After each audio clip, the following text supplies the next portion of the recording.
अल्हम्दुलिल्लाह कफ़ा व सलामुन अला इबादिल्लज़ीना इस्तफ़ा। अम्मा बाद, हज़रात व उलमा किराम, हाज़रीन जलसा, आप हज़रात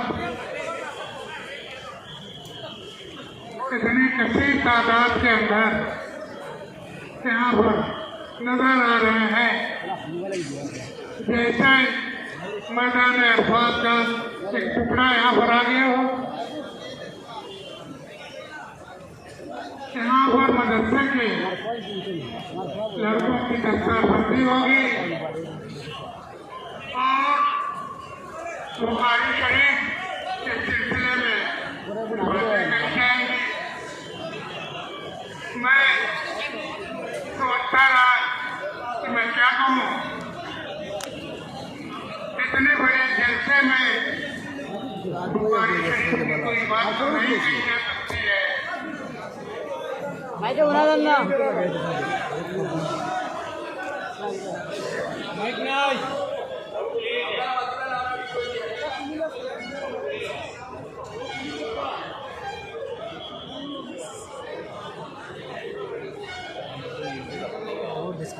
जी,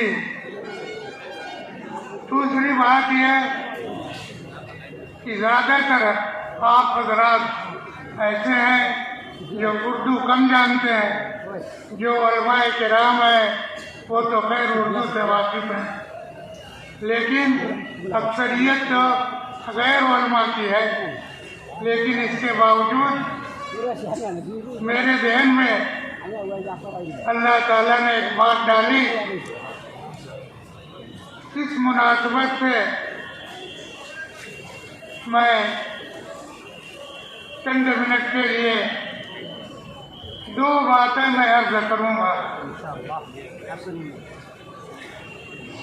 लड़कों ने जो बुखारी शरीफ ख़त्म किया है और उनकी दस्तारबंदी होगी, तो तमाम बातें असातिज़ा किराम ने उनको बताई हैं। आपको मुख्तसर तौर पे ये बात मैं अर्ज़ करूँ कि आखिर के अंदर इमाम बुखारी ने इन पढ़ने वालों के लिए ये बात बताई कि तुमने दीन और सिरात मुस्तकीम का बयान पढ़ लिया है।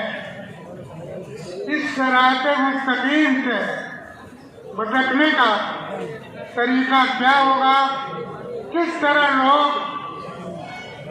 सिरात मुस्तकीम से हटेंगे,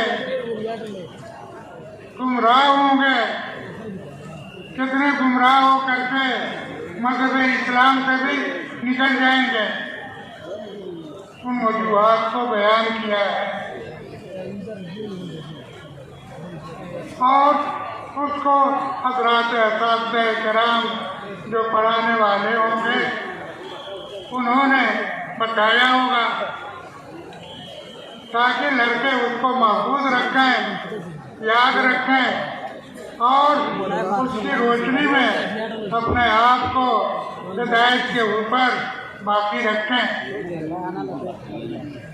उसी सिलसिले में हम सब के लिए इबरत की चीज़ है, हम लोग भी अपने दीन को किस तरह महफूज रखें। ख़ास तौर पे इस दौर के अंदर, ये दौर वो है कि नबी करीम अलैहिस्सलातु वस्सलाम ने फरमाया है कि आज शाम को एक शख्स मुसलमान है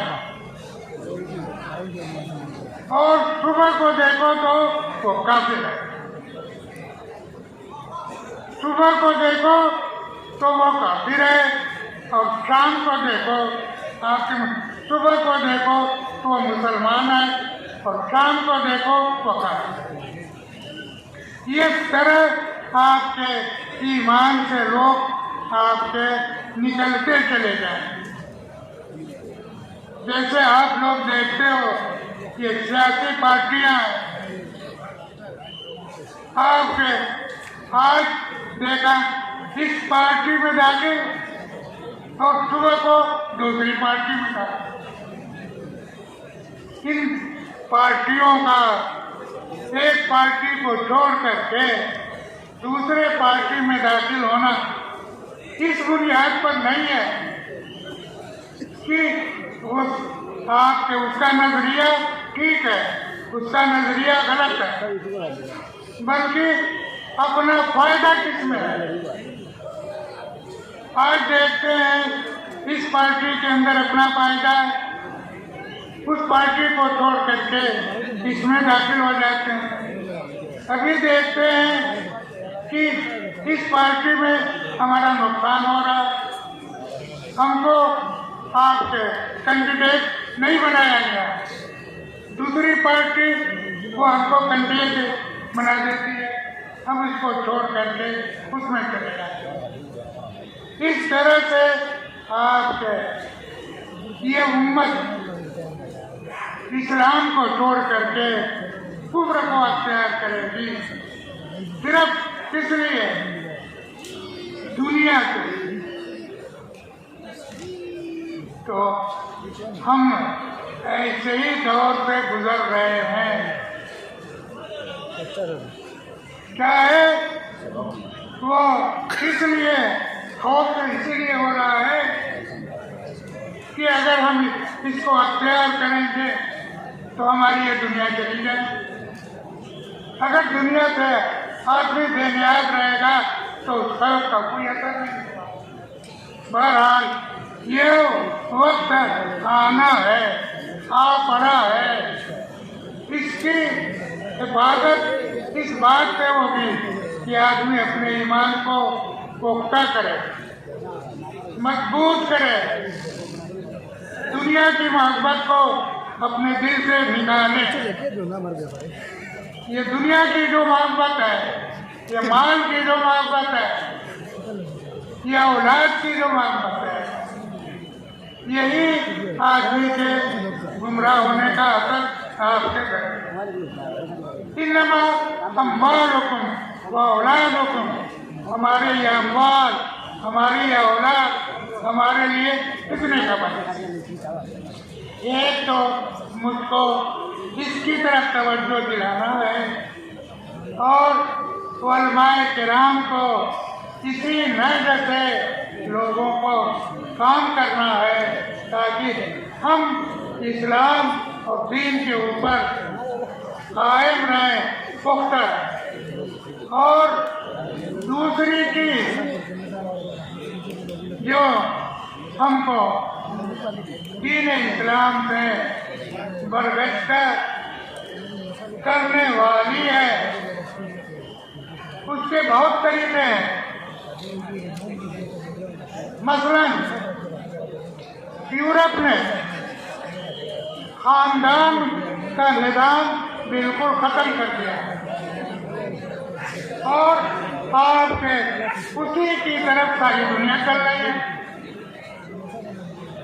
इस्लाम क्या तमाम मज़ाहिब में जिससे दुनिया कायम है, खानदान का निज़ाम है।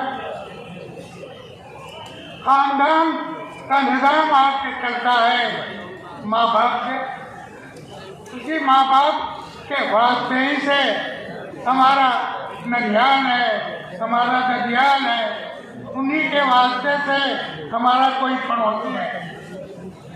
उसी ननिहाल और ददियाल की वजह से वो हमारा मामला है, हमारा शहर है, हमारा मुल्क है। इसी से ये सारी चीज़ें। अगर हमारे माँ बाप न न हमारा कोई घर है, न कोई मोहल्ला है, न कोई पड़ोसी है, न कोई बहन है, न कोई भाई है, न कोई बेटी है। यूरोप ने आपके यही किया है, खानदान के निज़ाम को बिल्कुल हराम बना दिया। आप इतने ही नहीं देखते हैं, मियाँ मर्द और औरत का इख्तिलाफ, इसके लिए उसने कितनी कितनी तकरीरें की। इसके पहले तो वहाँ सारी हुकूमतें थी और थोड़ा बहुत नमूना बरतानिया के अंदर मौजूद है।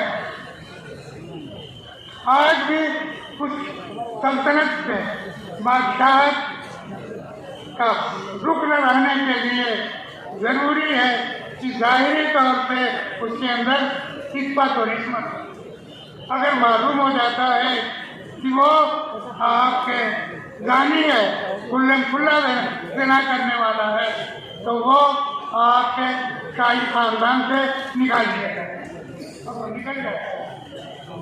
इसी तरह से दूसरी बादशाहतें थी, लेकिन इसको ख़त्म किया। ख़त्म करने के बाद आपके उस जमाने की तकरीरें पढ़िए, एक दो तकरीर नहीं है। आप इस्पत इस्मत कोई चीज नहीं है। इस तरह से उसको रास्ते किया गया औरतों के लिए कि औरतों के ध्यान से ये निकल गए, मगर उसके लिए दबाव था आपके खानदान के निज़ाम को ख़त्म कर दिया गया। न कोई बाप है, आपके कोई नहीं बता सकता है। बेशतर यूरोप के लोग ऐसे हैं तो उसका बाप कौन है, उसका बेटा कौन है, विरासत में जारी होती है। आपके देख हमारे इसी से कई अकेडमी के अंदर एक सेमिनार भी मुनक़िद, आप तमाम पैसा बैंक में रखते हैं, ज़रूरी होता है। जैसे आज के ज़माने में हिंदुस्तान में हो गया, यूरोप में बहुत पहले हो गया। तमाम पैसा आपके बैंक में रखना है और विरासत नहीं है कि आपके मरने के बाद आपके बाप, आपका बेटा, आपकी बीवी, आप फला और फला वारिस और नहीं है। हाँ, किसी के लिए आप वसीयत कर देंगे तो वसीयत आपकी पूरी की जाए। आपके फिक्र एकेडमी में ज़्यादातर गुजरात के लोग बाहर रहते हैं। उन लोगों ने हमारे सामने ये सवाल रखा कि हम अपनी विरासत अपने लोगों को नहीं दे सकते। वसीयत करना चाहे तो कर सकते हैं। 8 तारीख में आपके फिक्र एकेडमी में बस मुबाइले के बाद ये बात उनको बताई गई कि आपके जितने वर्षा हैं, जितना उसका हिस्सा बनता है, उसके मुताबिक आप उसको वसीयत करें। वसीयत के नाम पर उतना हिस्सा आप इन तमाम यूरोप के मुल्कों में देखिएगा, आप बीमार आए अस्पताल में जाएंगे, वहाँ के लोग आपकी खिदमत करेंगे। आपका बेटा कौन है, आपका भाई कौन है, इसके लिए अब तरस। मुझको तो जाना नहीं हुआ, मैं सिर्फ एक मरतबा गया था और मैंने ये सुना था, तो मैंने कहा कि मैं भी उन जगहों पर जाऊं। आप वहाँ बाप है, माँ है, बेटा है, आपके खानदान के लोगों के बारे में तरस रहा है कि कोई तो आता पूछने के लिए, इयादत करने के लिए।